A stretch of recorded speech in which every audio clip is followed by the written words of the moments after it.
دیکھیے مدنی مذاکرہ، دیکھیے ماہ رمضان کی یہ برکتیں دیکھو لیے آیا، یہ دیکھو 2 مرتبہ دن میں ہے دل پر کیف ہے چھایا، دیکھیے مدنی مذاکرہ، دیکھیے الحمدللہ رب العالمین والصلاة والسلام علی خاتم النبیین اما بعد فاعوذ باللہ من الشیطان الرجیم بسم اللہ الرحمن الرحیم الصلاة والسلام علیک یا رسول اللہ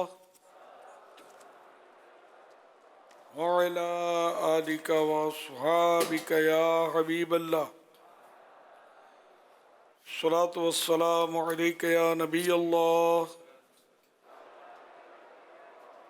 وعلى آلك وصحابك يا نور الله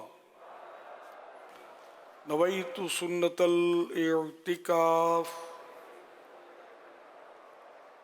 فرمانے آخر نبی صلی اللہ تعالی علیہ وآلہ وسلم، جو قوم کسی مجلس میں بیٹھے اللہ پاک کا ذکر اور نبی صلی اللہ علیہ وآلہ وسلم پر درود شریف نہ پڑھے، وہ قیامت کے دن جب اس کی جزا دیکھیں گے تو ان پر حسرت طاری ہوگی اگرچہ جنت میں داخل ہو جائیں۔ صلو علی الحبیب صلی اللہ علی محمد۔ الحمدللہ دوسرے روزے کی آج عصر پڑھ کر عاشقان رمضان، معتکفین وغیرہ عالمی مدنی مرکز فیضان مدینہ کراچی میں جمع ہیں۔ ہفتہ وار سنتوں برا اجتماع ہے کیونکہ آج جمعہ ہے۔ رمضان کریم میں جمعے کو عصر کے بعد، جبکہ عام دنوں میں جمعہ رات کو مغرب کے بعد، پھر سیزن وائز عشاء کے بعد ہفتہ وار سنت و برا اجتماع ہوتا ہے۔ آپ سوالات کیجیے، ہر سوال کا جواب وہ بھی بالصواب یعنی درست دے پاؤں یہ ضروری نہیں، بن پڑا عرض کرنے کی کوشش کی جائے گی، بھول کرتا پائیں تو میری اصلاح فرمائیں، بھول ہونے کی صورت میں مجھے قبول کرتا پائیں گے انشاءاللہ الکریم۔ صلو علی الحبیب صلی اللہ علی محمد۔ میرا نام ابو بکر اتاری ہے، میں لاہور سے بات کر رہا ہوں۔ میرا امیر اہل سنت دامہ برکاتہم العالیہ کی بارگاہ میں سوال عرض یہ ہے کہ ہمیں اپنے ایمان کے حوالے سے شیطانی وسوسے آتے ہیں، یہ کیوں آتے ہیں اور ان کا حل کیا ہے؟ یہ امتحان ہے، شیطانی وسوسوں کی طرف توجہ نہ دینا یہ بھی وسوسوں کا علاج ہے، اور وسوسوں سے ایمان جاتا نہیں ہے، جبکہ ہو ہی وسوسہ دل میں جمع نہ لے کہ واقعی ایسا ہی ہے، یہ جمع لیا تو پھر وہ جیسا وسوسہ جمایا ویسا اس کا حکم ہوگا۔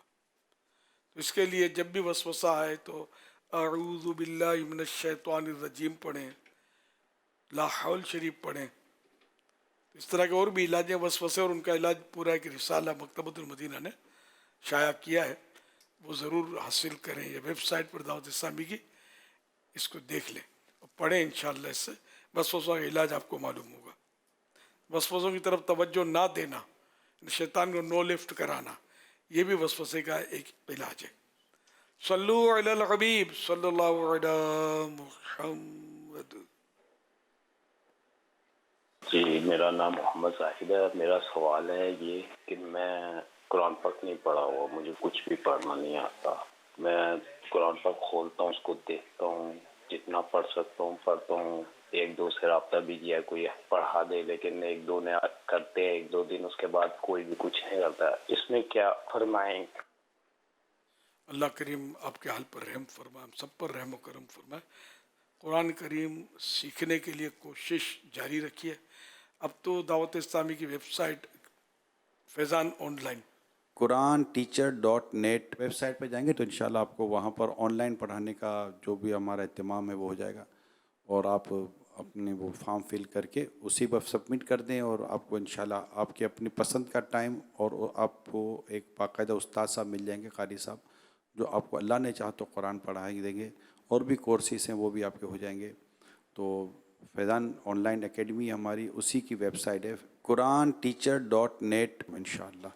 تو جن کو بھی قرآن پڑھنا ہے یا اس کے علاوہ اور دیگر علم دین حاصل کرنا ہے، اور انہیں پاس فزیکلی کوئی ایسی سہولت نہیں ہے جو ان کو آ کر پڑھایا جا سکے یا وہ خود جا کر کہیں جا کر پڑھ سکیں، تو یہ آن لائن سروس حاصل کر سکتے ہیں۔ 12 گھنٹے یہ سروس ہے، چاہے رات میں پڑھنا چاہیں، چاہے دن میں پڑھنا چاہیں، رات کے کسی بھی حصے میں آپ پڑھنا چاہیں، دن میں بھی، تو یہ ہر وقت یہ سروس دی جاتی ہے۔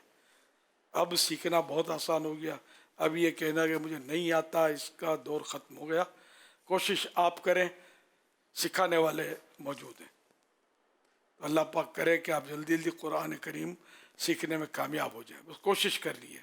من جدہ وجدہ، جس نے کوشش کی اس نے پا لیا۔ اب بھی نہ سمجھ آیا ہو تو دعوت اسلامی کے جو ذمہ داران ہوتے ہیں نا، ان سے پوچھیں گے تو وہ انشاءاللہ آپ کی رہنمائی کر دیں گے، یا مدنی چینل والوں سے پوچھیں گے تو یہ بھی آپ کی رہنمائی کر دیں گے کہ کس طرح آپ کو قرآن ٹیچر تک پہنچنا ہے۔ صلو علی الحبیب صلی اللہ علی محمد۔ پیارا امیر اہل سنت، سب سے پہلے روزہ کس نے رکھا تھا؟ حضرت سیدنا آدم صفی اللہ علیہ نبینا علیہ الصلوۃ والسلام نے سب سے پہلا روزہ رکھا۔ سب سے پہلے روزہ آپ پر فرض ہوا۔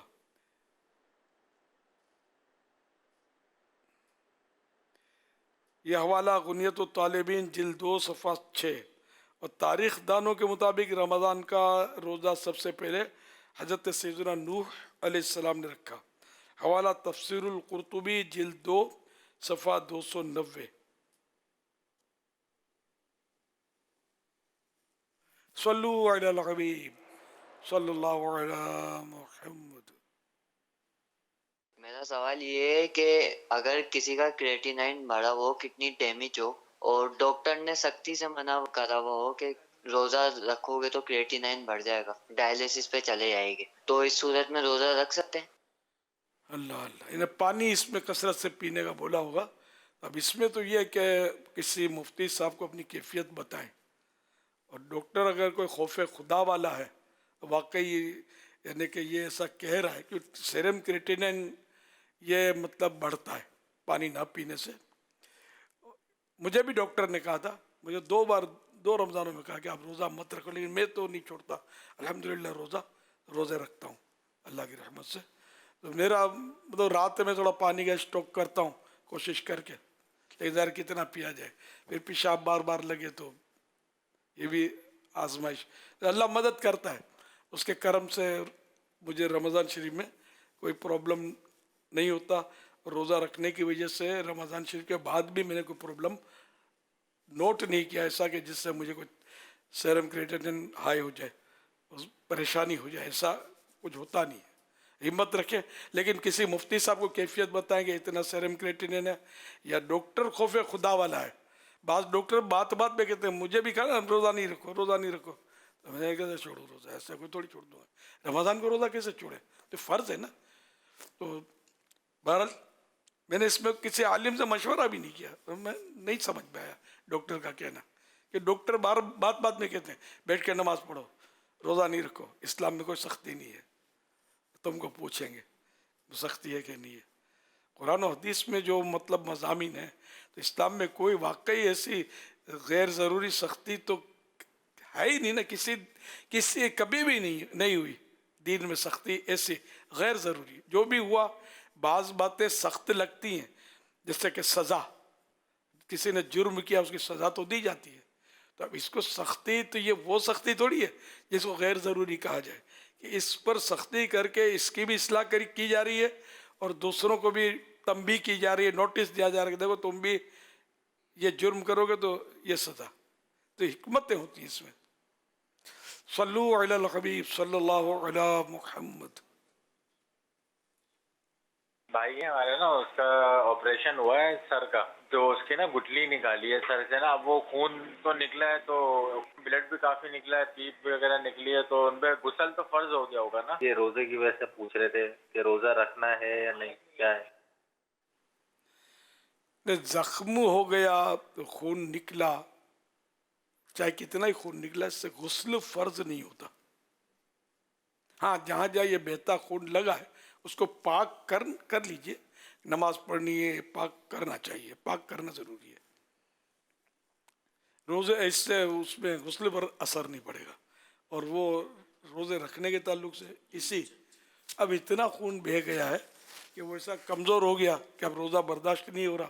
اب روزہ رکھے گا تو فوت ہو جائے گا، یا یہ کہ اس کی تکلیف بڑھ جائے گی. تو ایسی صورت میں مرض بڑھ جائے گا، روزہ رکھنے سے شدت اختیار کر جائے گا مرض، تو پھر روزہ بعد میں رکھ لے، قضا کر لے. سیرم کریٹینن کا بھی یہی مسئلہ بنے گا نا. اگر وہ شدت اختیار کر جاتا مرض اس کا، یہ تو اپنا تجربہ ہے کہ شدت اختیار کر جائے گا، روزہ رکھے گا، پانی نہیں پیے گا دن میں، تو یا مطلب یہ کہ اپنا تجربہ ہے، یا خوف خدا والا کوئی ڈاکٹر ہے. یہ ڈاکٹر نہیں جو چالو ڈاکٹر ہوتے ہیں، بات بات میں جو کہتے ہیں کہ اسلام میں کوئی سختی نہیں ہے، یوں کر لو یوں کر لو، یعنی خود یعنی جیسے مفتی بنے ہوئے ہوتے ہیں. تو ایسوں کے پاس تو علاج بھی نہیں کروانا چاہیے. کسی مومن مسلمان اللہ کے نیک بندہ جو وہ خوف خدا والے ڈاکٹر ہوتے ہیں، ایسا نہیں کہ نہیں ہوتے. بندہ علاج بھی اس سے کرائے تو اس کی برکت ملے گی. تو یوں مطلب نہیں اس کا سیرم کریٹن بڑھ جاتا ہے. اگر اس کو اپنا تجربہ ہے کہ اس سے نقصان تو ہوتا ہے، اگر یہ بارڈر کراس کرے گا اب یہ نقصان شروع ہوگا اس کا. جب تک بارڈر یعنی کہ اندر تھوڑا بڑھ جائے گا تو یہ نقصان نہیں ہوتا، یہ تو اپ ڈاؤن ہوتا رہتا ہے. یہ شوگر بھی ہے، کبھی تھوڑی بڑھ جاتی ہے، تھوڑی گھٹ جاتی ہے. اسی طرح مطلب یعنی کہ کولیسٹرول ہے، تھوڑا بڑھ جاتا ہے، تھوڑا گھٹ جاتا ہے. تو یہ تھوڑا بڑھتا ہے نا، تو یہ نقصان دہ نہیں ہوتا. یہ ڈاکٹر بتائے گا کہ کتنا بڑھے گا. تو اس میں لکھا ہوتا ہے وہ ہائی رسک، اور یہ بھی ایسا خاص وہ لکھے ہوئے پر بھی نہیں ہوتا. وہ ڈاکٹر بعضوں کی کیفیات ایسی ہوتی ہیں جسمانی کہ یہ ہیں مطلب اس طرح کے مریض دیکھے ہوئے ہیں کہ وہ مطلب ان کا ہائی رسک میں چلا جاتا ہے، ہوتا کچھ بھی نہیں ہے، گھوم پھر رہے ہوتے ہیں، موج کر رہے ہوتے ہیں. تو ایسا مریض کیا کرے؟ اور جس کو تھوڑا سا بڑھ گیا، ایسا مریض وہ بالکل ڈاؤن ہو جاتا ہے، تھوڑا سا بڑھ جاتا ہے، ایسا مریض کیا کرے؟ تو یہ ڈاکٹر اس کو مطلب ہے کہ آپ کو مشورہ دے گا کہ کیا کر رہا ہے. ڈاکٹر وہی میں نے کہا نا خوف خدا والا ہو.